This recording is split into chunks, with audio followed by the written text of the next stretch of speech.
क्या आप जादू की वजह से परेशान हैं, या फिर आपको अचानक नज़र लग जाती है, या फिर आपके घर के अंदर बंदिश लग चुकी है, या फिर आपके घर के अंदर लड़ाई झगड़े अचानक होने लगे, आपके घर के अंदर की खुशियां अचानक ख़त्म होने लगी। अस्सलाम वालेकुम दोस्तों, आज का दौर वो दौर बन गया है जहां पर जादू टोने, आसेबी असरात और शैतानी ताकतें इंसान के बीच में आम होती चली जा रही। हर दूसरा शख्स किसी न किसी परेशानी का शिकार है। कोई बीमारी की वजह से उलझा हुआ है, कोई किसी यानी कि रिश्तों की टूट से बहुत ज़्यादा परेशान है, रिश्ते टूटते चले जाते हैं। हैरानी की बात तो ये है कि बहुत सारे लोग हसद, जलन, नफरत की वजह से एक दूसरे के यानी कि एक दूसरे के ऊपर जादू कराते हैं, उन्हें तकलीफ़ पहुंचाने की कोशिश करते हैं, उनकी खुशियों को छीनने की कोशिश करते हैं। अल्लाह ताला कुरान में फरमाता है, और वो शैतान लोगों को जादू सिखाते हैं ताकि मियाँ बीबी के बीच में लड़ाई झगड़े पैदा हो सकें। यानी जादू का मकसद ही फसाद और लड़ाई झगड़े पैदा करना है। आज के दौर में इंसान इतना गिर चुका है कि वो किसी इंसान की कामयाबी को देखकर जलता है और फिर उसके लिए बुराई की राह चुनता है। लेकिन ऐसा करने वाला सिर्फ दूसरों को नहीं, खुद को अपनी परेशानियों की तरफ खींच रहा है, यानी कि वो तबाही की तरफ धकेलता चला जा रहा है। हज़रत अब्दुल्ला बिन मसूद रज़ी अल्लाह ताला अन्हु फरमाते हैं कि जादू करना शिर्क करना जैसा है। यानी जो जादू कराता है वो अल्लाह की बंदगी छोड़कर शैतान की राह को पकड़ लेता है, और ये गुनाह इंसान को ईमान से बाहर का रास्ता दिखाता है, यानी बाहर निकाल देता है। यहाँ पर अब मैं आपको दो तरीके के लोग बताता हूँ कि दो तरीके के लोग कौन थे जिनके ऊपर जादू टोने टोटके और बंदिशें हो जाती हैं। ऐसे लोग जिनको बिल्कुल अंदाज़ा नहीं होता है कि उनकी ज़िंदगी में जो मुसीबत चल रही है वो किसी जादू की वजह से आई है, किसी बंदिश की वजह से आई है, या फिर किसी ने, कोई दुश्मन ने कुछ करा दिया है। वो इलाज कराते हैं, दवाएं लेकर आते हैं, लेकिन कोई फ़र्क नहीं पड़ता है। दूसरे नंबर पर वो लोग आते हैं जो लोग, इनको यकीन ही नहीं होता है कि उनके ऊपर जादू हुआ है। वो बार बार इलाज कराते हैं, वजीफ़े करते हैं, लेकिन कोई भी फ़ायदा नहीं मिलता है। ऐसे हालात में इंसान टूट जाता है, मायूस हो जाता है, लेकिन उसको कुछ याद नहीं रहता। कुरान कहता है, और मायूस मत हो अल्लाह की रहमत से, मायूस तो सिर्फ काफिर होते हैं।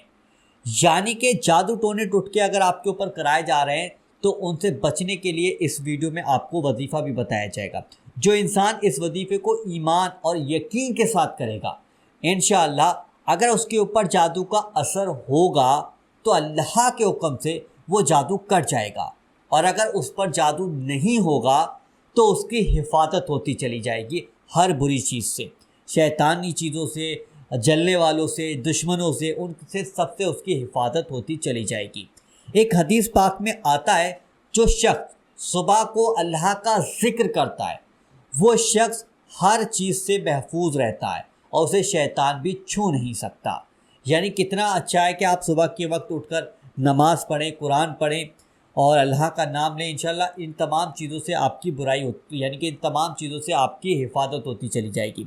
इस वजीफे की सबसे बड़ी ताकत ये है कि अगर कोई शख्स आपको नुकसान पहुंचाने के लिए जादू कराने की कोशिश भी करेगा तो वो जादू सबसे पहले पलटकर उसी के पास जाएगा और वो आप उस जादू से पूरी तरीके से महफूज रहेंगे इंशाल्लाह। अब मैं आपको नज़र के बारे में बताता हूँ, जो आजकल हर घर का इंसान इस नज़र से परेशान है, यानी कि बुरी नज़र से परेशान है। कभी आप खुद बीमार हो जाते हैं, कभी आपके घर के बच्चे की तबीयत अचानक ख़राब हो जाती है, कभी कारोबार रुक जाता है, कभी घर की खुशियाँ में एकदम माहौल, यानी कि घर में बहुत ज़्यादा खुशियाँ थी तो मातम बन जाता है। आप समझ ही नहीं पाते हैं कि ये हो क्या रहा है। दरअसल ये नज़र का असर होता है। आज के दौर में नज़र लगना एक आम बात हो गई है और बहुत से लोग बिना इरादा किए नज़र लगा देते हैं।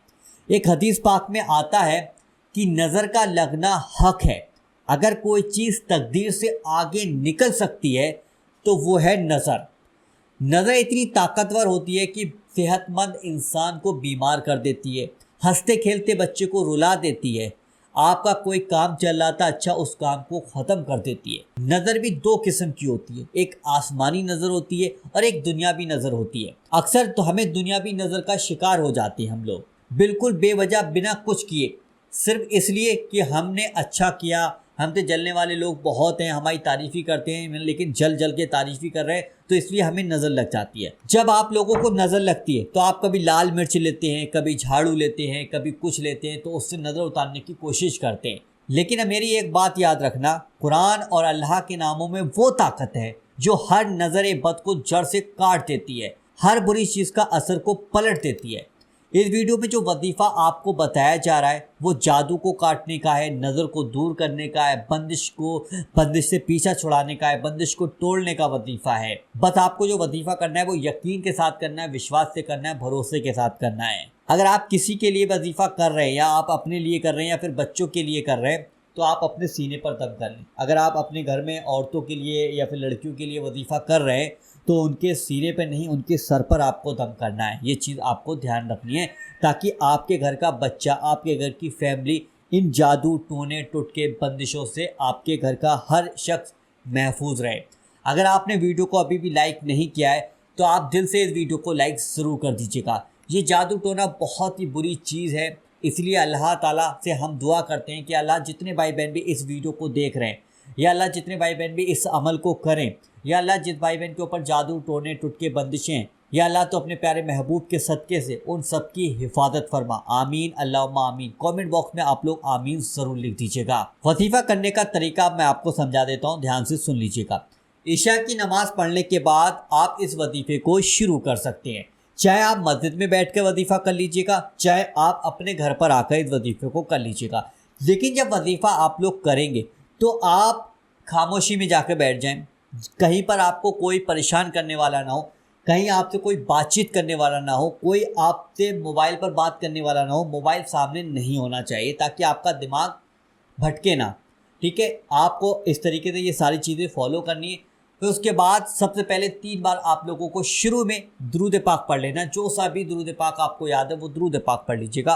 उसके बाद अल्लाह ताला का एक बहुत ही प्यारा नाम या करीमु, या करीमु यानी कि करम करने वाला, सिर्फ 41 बार आपको इस नाम को पढ़ना होगा। 3 बार आप लोगों को आखिर में दुरूद पाक पढ़ना है। जो आपने शुरू में पढ़ा था वही दुरूद पाक आपको आखिर में पढ़ना है। यहाँ पर आपका वजीफ़ा पूरी तरीके से मुकम्मल हो गया। अब आपको करना है क्या है, जब वजीफ़ा पूरा हो गया तो आपको अपने सीने पर फूंक बांध लेनी है, अपने सीने पर दम करना है, अपने बच्चों के सीने पर जाकर दम करना है। लेकिन जो औरतें आपके घर के अंदर हैं, जो लड़कियाँ आपके घर के अंदर हैं, जवान लड़कियाँ घर के अंदर हैं, उनके सीने पर आपको दम नहीं करना है, उनके सर पर आपको दम करना है। ये चीज़ ध्यान रखना, औरतों के सर पर दम करना है, लड़कों के, मर्दों के सीने पर आप दम कर सकते हैं। अगर किसी शख्स के ऊपर भी जादू वगैरह होगा तो वो कट जाएगा, बंदिश होगी वो कट जाएगी, बुरी नज़र लगी होगी तो वो कट जाएगी। आप बहुत ज़्यादा परेशान हैं तो इस वजीफ़े को एक बार ज़रूर कीजिएगा। और मैं आपसे कहना चाहता हूं कि इस वीडियो को इतना शेयर करें ताकि दूसरे भाई बहन भी इस वजीफ़े का, इस अमल का फ़ायदा उठा सकें। मैं आपसे एक बात और कहना चाहता हूं कि ये अमल आप इमरजेंसी के वक्त भी कर सकते हैं। जैसे कि आप कहीं गए हैं, बच्चा बहुत रो रहा है, या फिर आपको मालूम है कि इस शख्स के ऊपर नज़र लग चुकी, तो उस वक्त में भी आप ये वजीफ़ा कर सकते हैं। लेकिन अगर आप इस वजीफ़े को 7 दिन तक लगातार कर लेते हैं तो किसी भी तरीके की जादू, टोने, टुटके, बंदिशें, बुरी नज़र होगी तो इंशाल्लाह वो ख़त्म हो जाएगी। वीडियो पसंद आया, वीडियो को दिल से लाइक करें, इस वीडियो को तमाम दोस्तों के साथ ज़रूर शेयर करें। पसीना आ गया आप लोगों के लिए वीडियो बना रहा हूँ, पसीने में इतनी ज़्यादा गर्मी पड़ रही है कि कुछ बता नहीं सकता मैं आपको। यहाँ पर पूरा नहा चुका हूँ मैं पसीने में। तो इस वीडियो को दिल से लाइक कर दें और इस वीडियो को तमाम दोस्तों के साथ ज़रूर शेयर करें। लाइव उर्दू दुआ चैनल को आज ही सब्सक्राइब कर लें इसी तरीके के वीडियो देखने के लिए। चलिए दोस्तों, मिलते हैं इंशाल्लाह एक नई वीडियो के साथ। जब तक के लिए अल्लाह हाफिज़।